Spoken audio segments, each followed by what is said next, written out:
과연 교권 추락이 원인일까? 젊은 교사들이 분노로 가득 찬 게 보인다. 그동안 누적된 게 서희초 사건을 계기로 터진 것 같은데 안타깝지만 언제나 그랬듯 이번 사건의 결말은 교사들의 이권 다툼만 남을 것이다. 교권을 강화해달라. 체벌을 부활해달라. 학부모의 진정이나 민원 제기를 규제할 수 있는 법적 근거를 마련해달라 등 이때다 싶어 교사 노조는 교육에만 전념할 수 있도록 과도한 행정 업무를 지적한 처우 개선을 요구할 것이다. 어쨌거나 현재로서는 정상적인 교육 활동이 어려운 환경이란 뜻이다. 그런데 고인의 억울한 죽음이 청춘에 대한 경위로서의 애도가 먼저 아닌가? 고인의 사촌 오빠가 말한 것처럼 이번 사건이 개인적인 일로 치부해서는 안 된다고 생각한다. 하지만 교권이 어쩌고 학부모가 어쩌고 학폭이 어쩌고가 먼저가 아닌 정확히는 서희초 내부 환경에서부터 시작해야 한다고 생각한다. 고인은 첫 학교, 첫 발령지였고 사회 초년생이었다는 점에서 당연히 담당 업무뿐만 아니라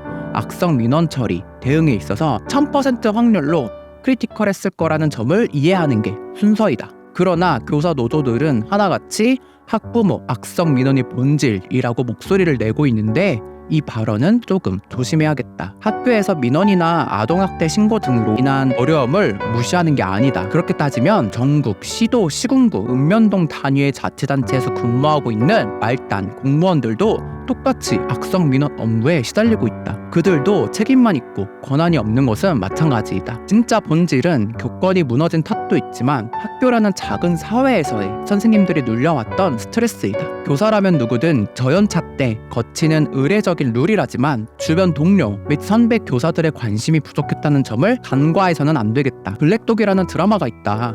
기간제 교사가 된 사회초년생 여교사가 학교에서 살아남기 위해 고군분투하는 이야기인데 본 사람들은 알 것이다. 학교 당국에서 밝힌 내용으로만 단정 지을 수 없다는 교사가 혼자 감당해야 했을 것들, 학교 현장에 민낯이기도 하여 교사들이 밝히기 꺼리는 일들이 무엇인지 말이다. 학교는 그야말로 총성 없는 전쟁터다. 그들만의 그 세계만의 특수한 비밀과 룰 속에서 살아남기 위한 혈투극이라는 걸 알 수 있다. 정리하면 이번 사건이 고인의 개인적 사유로 인한 개인의 문제만은 아니라는 것. 교사는 있지만 진정한 스승은 없다고 말하는 시대를 만든 건 학부모, 주변 교사, 학교, 교육청, 그리고 윗선들까지, 즉 우리 모두라는 것이다. 모두가 절망적이라고 말하는 우리 교육의 현실 속에서도 작은 희망의 불씨가 되기를 바라는 기대 같은 거 더 이상 하지 않으려 한다. 고인의 억울한 죽음으로 교권을 둘러싼 교육계 노동자들의 시한폭탄은 터졌고 자본가들에게만 친절한 정부는 늘 그래왔듯